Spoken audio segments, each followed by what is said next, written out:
Can't afford it.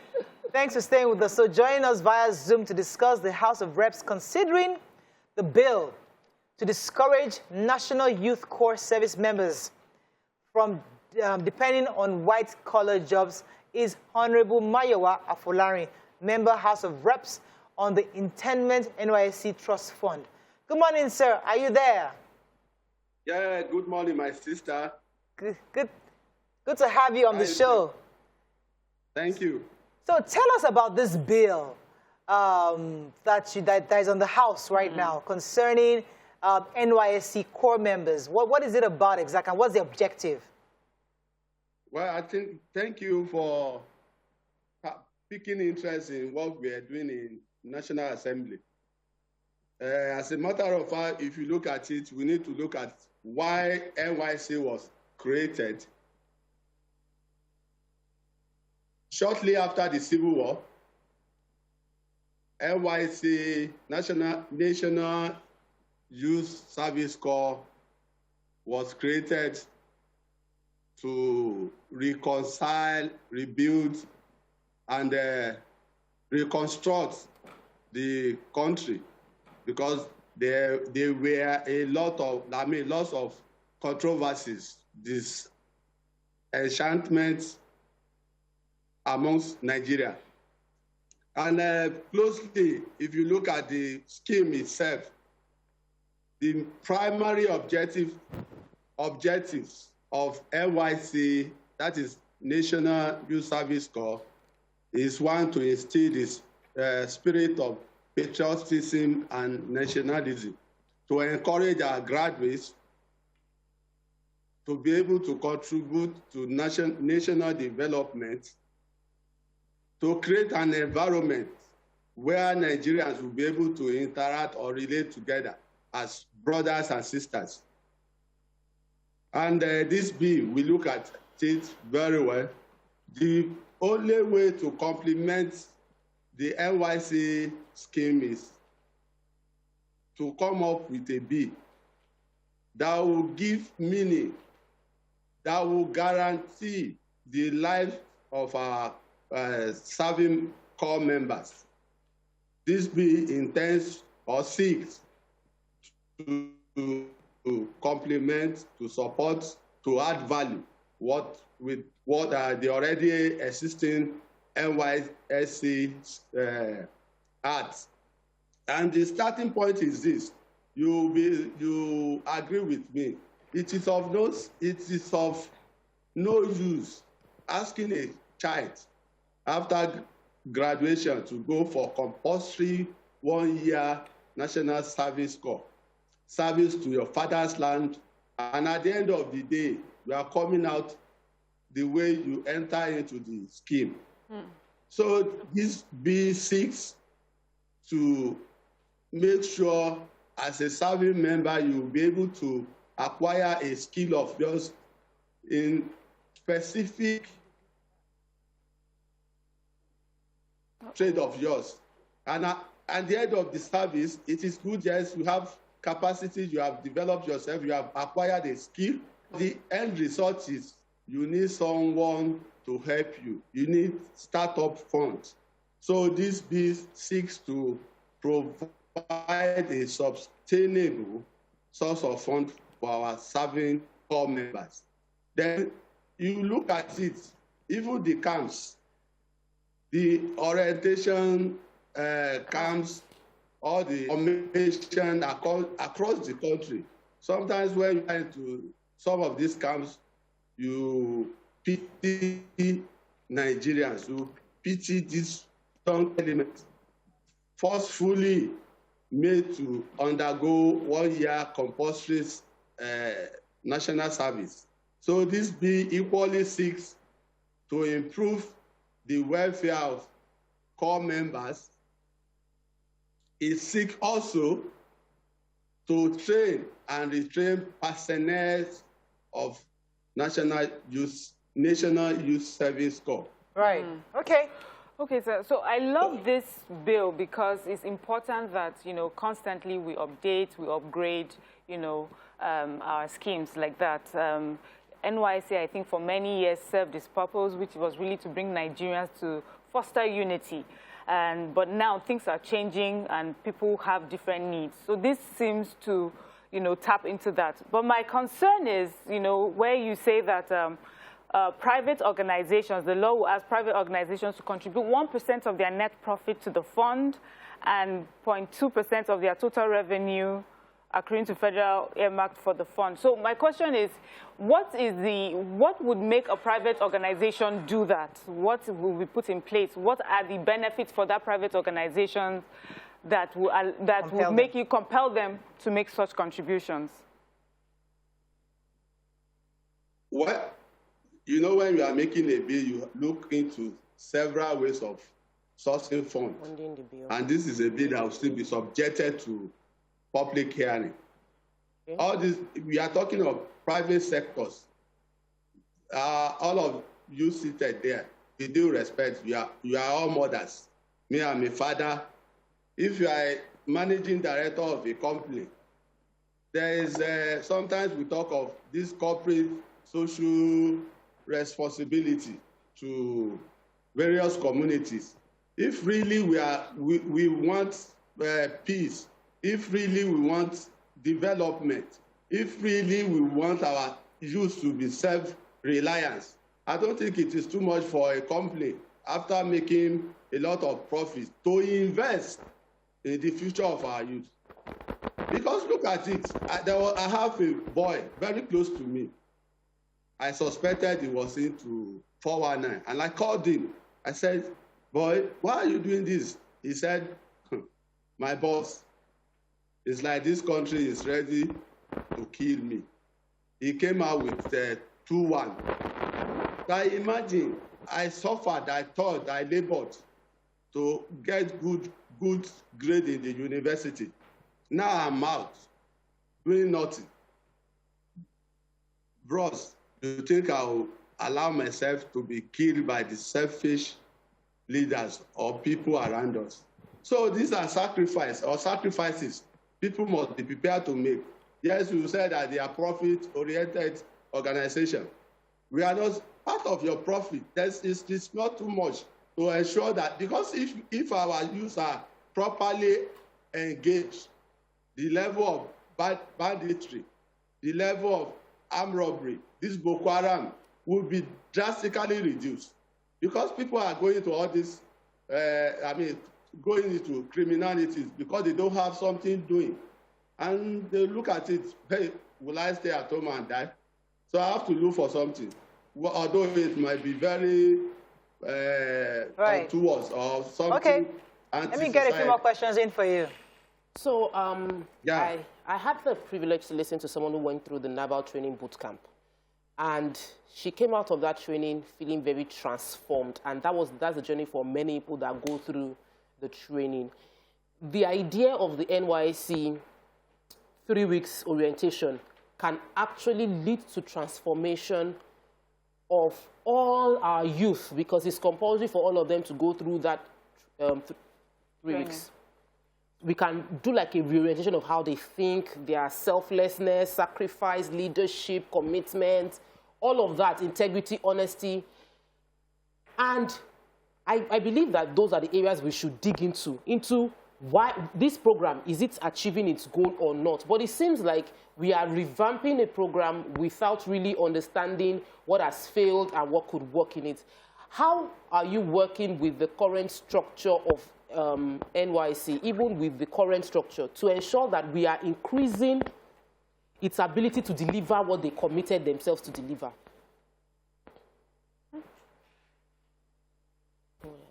My sister, let me tell you, you have made a very valid, you have raised a valid reasons. But let me tell you, no matter how patriotic, no matter how much you love your country, the people must be encouraged to have something doing. What is the essence of asking someone to be patriotic? Coming out of service, not doing anything, no support. There are some of these coppers, some of these youths, if given opportunity, if supported with necessary tools or funds, they will perform wonders. They will be engaged, they will be employed and they will be in position to employ others. Yes, I agree with you. This sole aim of NYSC is to inculcate spirit of nationalism, spirit of coexistence, spirit of oneness. All this one will not translate to making our youth self-reliance. So for you, with all these things you have stated, nice, beautiful things you have said, but we must go further to see that all these things are not just there for the sake of it. We must make practical effort to ensure that our youth after service, after the NYSC, are properly engaged, so that at the end of the day, they will be self-reliant, they will be on their own, and they will be able to help others. Honorable, this is where I have a bit of a concern. And my concern is you have clearly stated a problem. The average Nigerian youth comes out of school, and some of them are clueless on where to start from. Now, I would think that even while in school... Out of NYSC. Yes. Not school. After schooling, the country is making it compulsory that you must undergo 1 year compulsory service to serve your father's land. Yes, yeah. So I actually thought that whilst in school, in the universities, there are already these vocational topics where some of these young people are already empowered for different things. That's what I assume. I might be wrong. And I get the idea that it's a good thing to also do it after NYSC. But my own concern, however, is that does this in itself solve the real crux of our problem? Are our children being educated for the marketplace today? Are they getting the requisite knowledge for the fourth industrial revolution that's going on? That's my real concern, is that does empowering them, teaching them these skills after NYSC, does that solve that problem of that young man that came to you and said, I've toiled 6 years or 4 years in university, I got a 2-1, and I have nothing. Is it about just getting a job or starting a business? It's about how are we actually molding these children and making them employable, not even employable, but even effective and usable for this new industrial revolution. So I'm thinking to myself, is this going to solve our problem?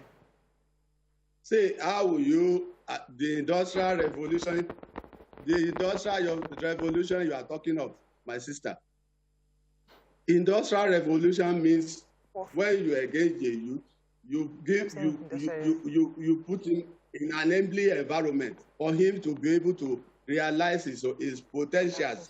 Okay, after giving him, okay, don't steal, don't cheat, don't go into corrupt things, art. The guy is at home. He has trained himself, maybe in tailoring, maybe in mechanical something, for organizer. There is no fund for him to take off. How do you think that the industrial revolution you are talking of will be achievable? Go to other countries. They encourage their youth. After training, they give them fund, start-up fund to take off, so that all those education, all those knowledge, ideas acquired, they will be able to put it in practical use. If you are trained, if you have idea, there is no way to actualize what you have been training. All right, sir. Sir, Honorable, let me rephrase what I meant. I think I wasn't very clear. Let me explain to you what I mean, actually. What I'm saying is that if you remember India, for example, they were very deliberate, where they really wanted to build their the medical tourism sector. So many young people were encouraged to go into the IT, sciences, and they had this huge, this city where they were actually raising a lot of Indian children to be medically inclined and ICT inclined. Same with China and all that. I'm just saying that as a lawmaker, do you think we should have a direction? Okay, Nigerians will be lots of Nigerians will be very good at human capacity development. So, Nigeria can become the hub for capacity development, where you come here and you get you get the best. Let me help me out here. Yeah. So I'm thinking, should we have it as a country? Should we have a direction so that when these children are going through this educational system, when you finally come out and you empower them, they don't use that money you give to them to go and pay, to go and give their mother to buy food for the house, or just like what happened with doing the Jonathan's period. Jonathan did this thing called you win. They collected money and traveled out because they just went to, they had an education and they didn't care. But if we are refining these children toward one direction and then we give them money and there's a hub waiting to absorb these children, then it's more effective. You don't just say, oh, NYSC, I go and learn something, I give you money. I don't know, it just seems a bit haphazard to me. What do you think? Okay. I think this bill is trying to lay very solid foundation for what we have just said. If a man, okay, you have a NYSC National Trust Fund. Yes. It all depends on the board or people saddled with the responsibility of administering this fund. In each camp, they can have provision or set up for maybe ICT, all these things you have mentioned. By the time they finish, we are not saying they should give them cash. They can give them equipment to start up. Will they go and sell equipment or go and give the money to their mother or father? They will have equipment. Right. They have necessary things they stimulate them that will encourage them to start a business or start whatever they want to do. We are not talking of cash. Okay. We are not saying they should give them cash alone. Okay. Cash can come in different forms. You can give them equipment. You can give them support. You can give them a conducive environment for them to really operate. All right, thank you very much, sir. And you mentioned India. I think they did the same thing. They encourage youth after the training. What they do is they give them funds. I mean, necessary equipment and necessary, enabling environment that will make them very efficient and effective. All right, thank you so much, Honorable. I mean, I think you've been able to shed quite a bit of light on this bill, and we'll keep monitoring it to see if it passes second reading and then becomes a law. But thank you very much, Honorable Mayowa Afolarin, for joining us this morning, for shedding light on this bill. Thank you so much, sir. It was a pleasure having you on the show. Thank you, my sisters. You are welcome. Let me take this comment. Corey Williams says, Elsa replied, Corey Williams says, I served in Jaws. I can never forget the experience. Most Nigerians continue to appreciate the experience. NYSC does foster unity. And comments on Nairaland helped me to confirm that. Another person also commented that there's a camaraderie, yes, that NYSC brings, and I think that there are some advantages. Oh yeah, absolutely. I don't think anybody because denies that. Some people would never go to some states simply, and they only had to experience those states because of NYSC. So for me, I think there's an advantage. What I understand what Bill is doing, yes, that camaraderie, the unity, inter-ethnic marriages, that was the initial, plan for that group. But now, this bill is saying that our children are coming out of schools and they can't get jobs. Let's find something that works for them, training that they can acquire, skills they can acquire while doing this 1-year compulsory service. So when they come out, they are better prepared for the world outside. And, we wish them all the best, and we hope that this will impact us positively. Simple. Okay. Any other messages? That's it? Yes. Okay, I think we can wrap messages I cannot read. Yes. Oh, okay. But I've just been cracking up. Let's leave them. The corporate social responsibility should be promoted as well as national social responsibility. Corey Williams says, this company needs to increase their corporate responsibility. We must work hard to change the narrative. Right. Okay. On that note, I think that's all we can take on the show today. You want to take a few more? I'm not sure NYSC is achieving that aim of fostering unity with the dissenting voice in different sections of the country becoming louder by the day. Now we are more disunited than ever. Well, I guess we need to go beyond redeploying. When they send you to Borno, say, don't redeploy and go back to your village. No, Borno is no, I'm just saying that even before that, you always redeploy to your comfort zone. Yeah. Try other places. I went to Ebonyi And it was different. Yeah, it was different. Very, very different. It was scary. Nice. It was scary when we were leaving. I will never forget my stepdad. He said, wait, call me. You know, like it was really the heart of Igbo people. But I loved it. I enjoyed it. And, you know, I got like 3 or 4 marriage proposals. I was the hot chick. But that was one of the things that the NYSC boss, when he was on the show, said is that it's one of the advantages of NYSC in that people meet each other from different parts of Nigeria, and they end up proposing, and there are many marriages that happen from NYSC, and people relocate. I remember there's a guy that's Bashiru. He has a foundation called Dream Again, a prison reform foundation with prison library and all of that. And that entire foundation started when he was posted to serve. I think in Plateau, in Jos, and he decided to stay there. His project was a prison visit, and he created a library. He's built a life. He's moved totally there. He's married with children, with a child, and that's a success story because of NYSC. Fantastic. Thank you very much, ladies. That's all we can take on the show today. Have a great day. We'll see you tomorrow. Bye for now.